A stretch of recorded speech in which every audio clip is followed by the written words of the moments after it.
And so I want to read this passage. This comes from Joshua chapter 3, and I'm going to read the first 16 verses. And this is what it says. Then Joshua rose early in the morning, and they set out from Shittim, and they came to the Jordan, he and all the people of Israel, and lodged there before they passed over. At the end of 3 days, the officers went through the camp and commanded the people, as soon as you see the ark of the covenant of the Lord your God being carried by the Levitical priests, then you shall set out from your place and follow it. Yet there shall be a distance between you and it, about 2,000 cubits in length. Do not come near it, in order that you may know the way you shall go, for you have not passed this way before. Then Joshua said to the people, consecrate yourselves, for tomorrow the Lord will do wonders among you. And Joshua said to the priests, take up the ark of the covenant and pass on before the people. So they took up the ark of the covenant and went before the people. The Lord said to Joshua, today I will begin to exalt you in the sight of all Israel, that they may know that as I was with Moses, so I will be with you. And as for you, command the priests who bear the ark of the covenant, when you come to the brink of the waters of the Jordan, you shall stand still in the Jordan. And Joshua said to the people of Israel, come here and listen to the words of the Lord your God. And Joshua said, here is how you shall know that the living God is among you, and that he will without fail drive out from before you the Canaanites, the Hittites, the Hivites, the Perizzites, the Girgashites, the Amorites, and the Jebusites. Behold, the ark of the covenant of the Lord of all the earth is passing over before you into the Jordan. Now therefore take 12 men from the tribes of Israel, from each tribe a man. And when the soles of the feet of the priests bearing the ark of the Lord of all the earth, shall rest in the waters of the Jordan, the waters of the Jordan shall be cut off from flowing, and the waters coming down from above shall stand in one heap. So when the people set out from their tents to pass over the Jordan, with the priests bearing the ark of the covenant before the people, and as soon as those bearing the ark had come as far as the Jordan, and the feet of the priests bearing the ark were dipped in the brink of the water, now the Jordan overflows all its banks throughout the time of harvest, the waters coming down from above stood and rose up in a heap very far away at Adam, the city that is beside Zarethan. And those flowing down toward the sea of the Arabah, the salt sea, were completely cut off. And the people passed over opposite Jericho. I'm going to read the last verse. I don't think it's on the screen. Now the priests bearing the ark of the covenant of the Lord stood firmly on dry ground in the midst of the Jordan. And all Israel was passing over on dry ground until the nation finished passing over the Jordan. We're in difficult times, obviously. I'm sure that you are wondering what's going to happen. You might be struggling, thinking that you or someone you love might get the virus. Many people get the virus and won't even be affected by it, won't even know it. But some people are in trouble when they get the virus. A lot of anxiety when one of these things is out there. I don't think we've ever experienced this before. But maybe you're not really struggling thinking about the virus. You're thinking about our economy, which is tanking at the moment. When will it end? Will it be okay? So you have two kinds of people. You have optimists. I have a brother who's the ultimate optimist. Oh, I'm not even an ounce worried. Everything's going to be fine. The 1918 influenza killed millions, and we don't even remember it, and the country survived just fine. Everything's going to be great. We're just going to move forward. That's the optimist. The pessimist says, oh, doom and despair. We are not going to get through this. We are in big trouble. And they run to the news, and they sit in the news, and they think about the news. So we have all kinds of perspectives on this. What is your response? What I want to do this morning is to outline three things from our passage that I think are relevant to what we're going through right now. See, the Bible is full of these kind of stories. It sets up imminent danger. God puts his people in imminent danger, and they have a choice. They can either trust in God and follow his path, or they can look elsewhere. And we have the story over and over and over again that when they look elsewhere, things do not go well with them. But when they trust in God, it is ultimately the best road that they can go down. I think we're in a similar situation here in our passage and what we are living today. We are in trouble, seeming trouble, and we have a choice. Are we going to run to the pundits, to the leaders, to the TV, to the news? Are we going to put our hope in medicine, or will we run to our God who is faithful and loves us? The issue is, where are we going to put our trust? So these are the three things that I want us to look at today. Number one, we can put our eyes on the obstacles. Number two, we can put our eyes on the timeline. Or number three, we can put our eyes on our loving Father. So we can look at the obstacles, or we can look at the timeline, or we can look at God himself.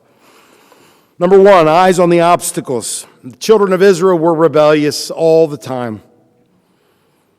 But lest we think that we're not like them, I just want to undo that. We are a lot like them. We struggle to trust. Our faith is weak so often. And yet God showed them grace upon grace upon grace. And he shows us grace upon grace upon grace. He continually gave them the opportunity to trust him, and they failed over and over and over again. Now here they are on the edge of the promised land. They've been here before. They're about to go in and conquer the land. As I said, they've been here before. What happened the first time? They got to the edge of the land. They sent spies in to check out the nation, to see what was in there, what they needed to do, what they were up against. And the spies come back, and 10 out of the 12 tell them, we can't do it. It's too great a risk. There are giants in the land, and the people are destroyed. They're upset, and they're weeping, and they wish they were back in Egypt under slavery. And they turn away from the Lord. And they grumbled against Moses.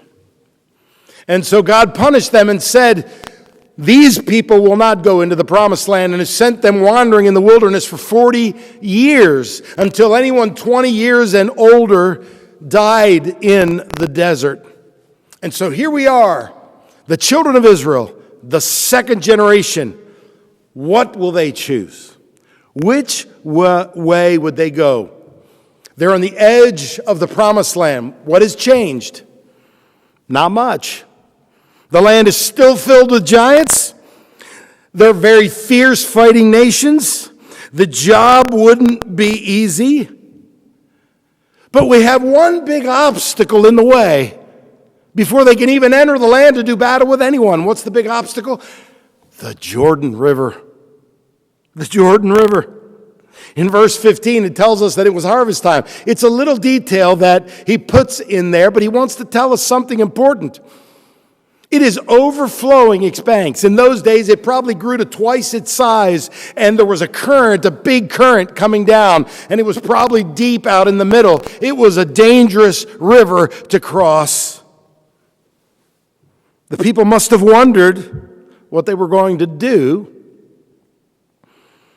So they were willing now to go in and conquer the land. They had at least learned the lesson, but what good would it be if they can't even get across the river? They couldn't build enough rafts or boats. They probably wouldn't make it in the current anyway. What in the world is going to happen? Isn't this what we ask ourselves all the time? What is going to happen? How is our economy going to survive? How can the president give us $1 trillion? Aren't we already like $22 trillion in debt? Where are we getting $1 trillion more to sink back in? How can we bail out? Where do we get the money? When will this all be over? Are we going to lose our jobs? Are we going to lose our retirement? Will our country ever get back to normal? Will I get the virus? Will I be one that gets it in a mild way, or will I get very sick? So many questions, so much uncertainty. It's like standing on the edge of the raging Jordan River and asking ourselves, how do we get from here to there? How am I going to survive this? What are the questions that you're asking? What is the fear that keeps you up at night? See, this is the thing. It's so easy just to put our eyes on the obstacles, on the circumstances that surround us. They seem insurmountable. They seem like we will never get past this. Do you ever wish back for just a week ago or 2 weeks ago when we were gathering together? Don't you wish back? You think back on that time and you wish it would come. When is it going to come? Or is it ever going to come? Are we ever going to get back together? See, putting eyes on our circumstances. But number two, we put our eyes on the timeline. I think it's very intriguing here that God's timeline is never what we think it should be. Look at verses 1 and 2. Then Joshua rose early in the morning and set out from Shittim, and they came to the Jordan, he and all the people of Israel, and lodged there before they passed over. And then there's this little detail, and at the end of 3 days, the officers went through the camp. So they came to the Jordan River, they see the floods, they're all asking themselves, how's this going to happen? Wouldn't it just have been easier if God had just come and opened the waters and they just not had to stop and they could have just gone right across? No, he makes them pause for 3 days. It reminds me of the story in the New Testament when Jesus had heard that his friend Lazarus was sick and he knew he could go heal him. But instead of going, he waits. And Lazarus and his 2 sisters are wondering, where is Jesus? If he had come, he could have healed him. And so Lazarus in the meantime dies. See, God's timing is never our timing. He never operates on the basis of what we think is important. Because we don't see the big picture. We see our little piece of the pie. We see our few circumstances, and we cry out to him to change it now because we don't want to live through this. I'm sure they're full of fear as they look at the river. Why wouldn't God just go? And then when they cross the river, why wouldn't he just go and wipe people out? Why do they have to go in and do battle? Why isn't God just going to do all of it? And then why would he make them go across the river at flood stage? Couldn't we have picked another time of the year when it was a much smaller river? And why would he make them wait 3 days?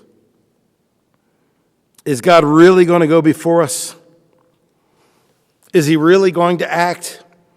Isn't this what we ask ourselves all the time, and especially now? Come on, God, enough is enough.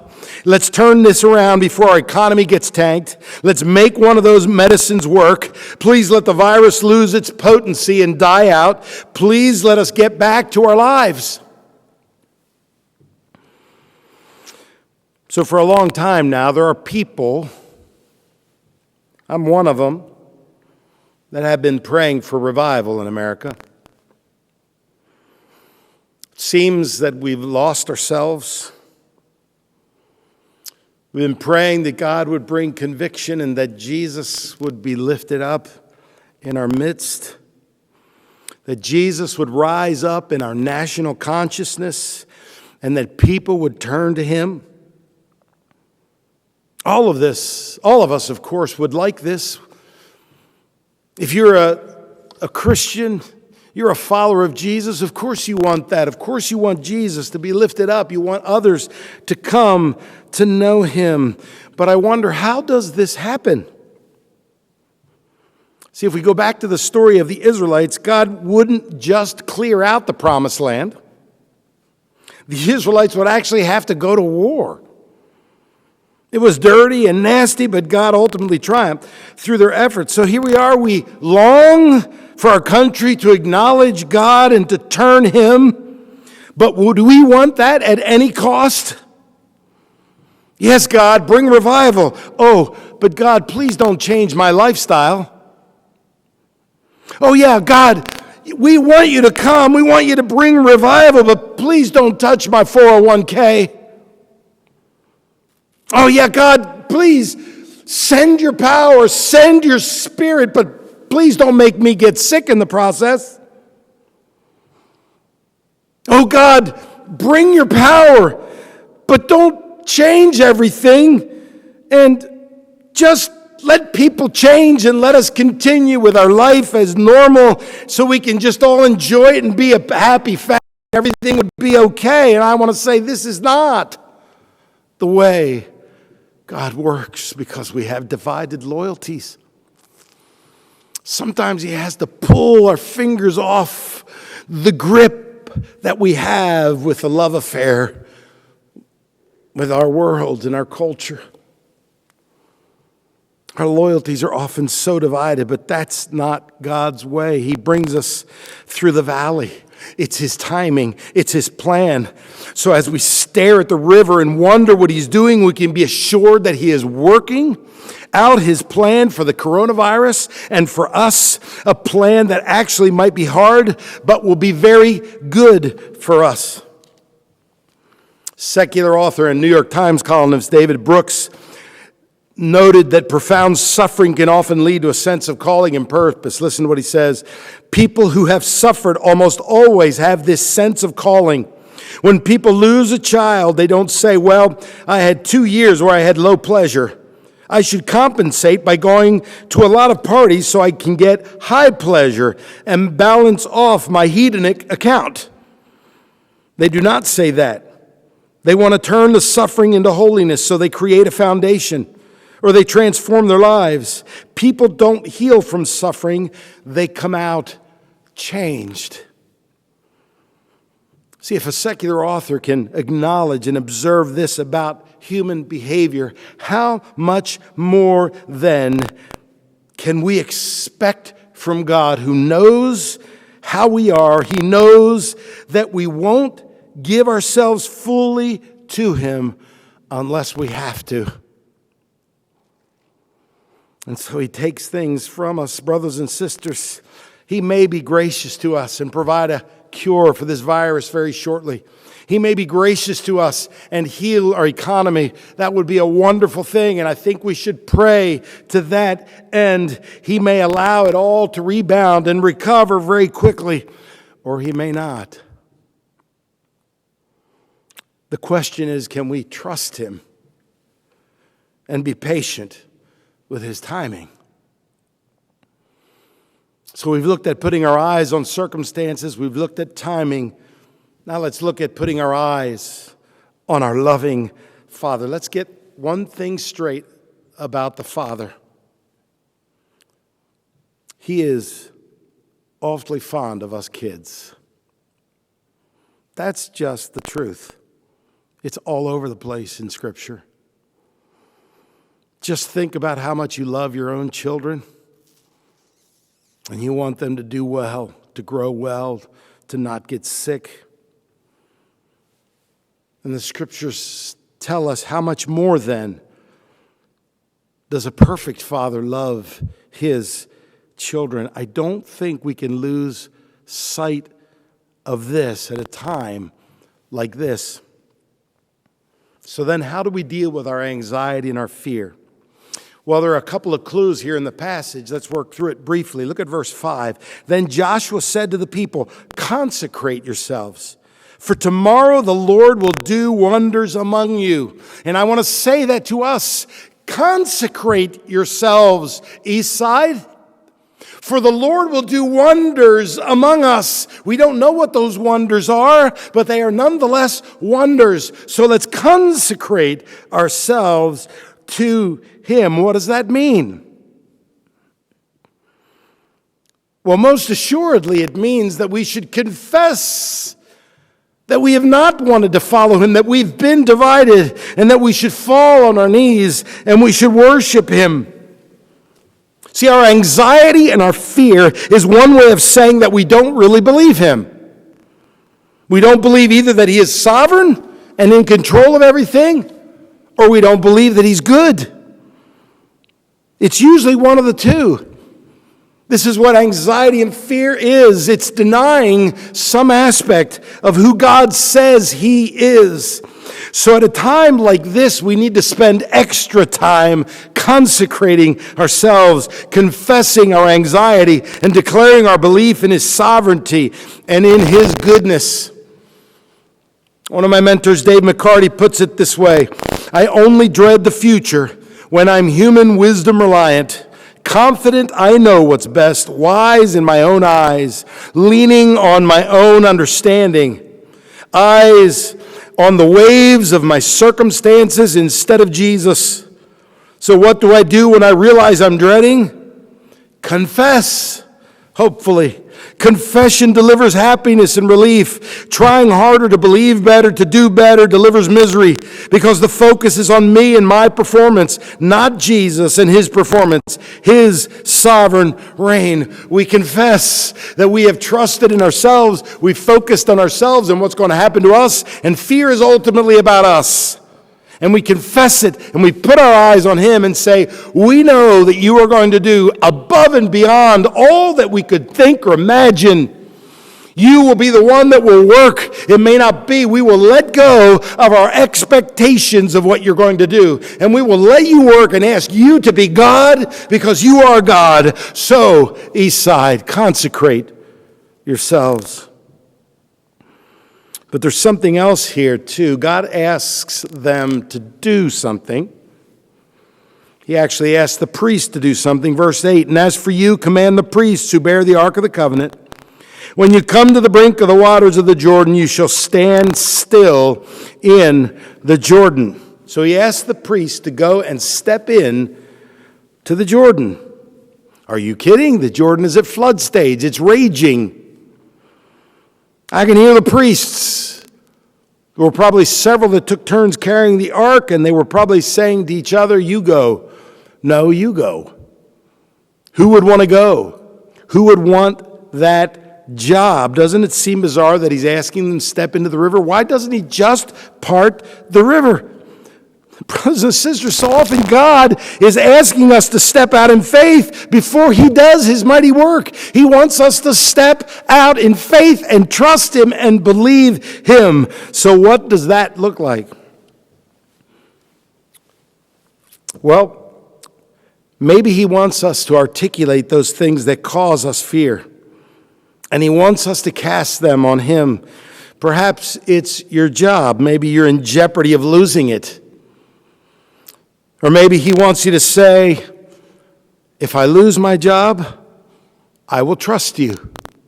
If I don't lose my job, I will trust you. My job is in your hands. Maybe it's your health, and maybe he wants you to say, if I get the coronavirus, I will trust you. If I don't get it, I will trust you. Maybe it's about your retirement or the economy. Maybe he wants you to say, if I lose my retirement, I will trust you. If I don't lose it, I will trust you. I will walk into the river even though it doesn't make sense because you have asked me to. I will declare that you see everything and I see very poorly. I will declare that you are good. I will read, study, and stand on your promises that you work out everything for the good of those that love you. I will confess my belief in these things and I will carry on my life as though this is true. I will not crumble into a corner and just have it go round and round in my mind, wondering what is going to happen. Do we understand how important this is? My friend Brad Bresson in Florida posted this on his church's Facebook page. The good news for these times is not that Christians have a silver bullet or cure for COVID-19. The good news is that in this era of uncertainty, we can offer the sure promises of Christ. But we got to believe him first. We have no idea what the future will hold. Let's let go of our expectations. That is part of following him. What do you expect out of this? What are you clinging to tightly that's causing so much fear? Confess. Confess the anxiety. And then step into a more sane place of worship. The Psalms are a great place to start. If we're going to consecrate ourselves, spend more time with Jesus. Why wouldn't we do this? We're the only people that know how this ends. We've had this love affair with our world, but nothing is forever. It's all temporary. This will not continue on forever. Life will end. We know that. We know how it ends. I heard this verse, this passage yesterday. It's Jesus talking the night before he died. And he's talking to his disciples and he says to them, "Let not your hearts be troubled. Believe in God, believe also in me. In my Father's house are many rooms. If it were not so, would I have told you that I go to prepare a place for you? And if I go and prepare a place for you, I will come again and will take you to myself, that where I am, you may be also. And you know the way to where I am going." Now here's the kicker. He told them this knowing that the only way that this would be true is that that very night he would let them take him, torture him, and put him on a torture stick known as a cross. And that he would suffer for the sins of his people. He would suffer for the anxiety that people have, for the fear that people have, for the way we haven't trusted in him. He would suffer for those things. He says, don't let your hearts be troubled. He knows that the disciples will abandon him. He knows that they will deny him. He knows all these things about them. And he says to them, the ones that are weak in faith, don't let your heart be troubled. This thing really does end well.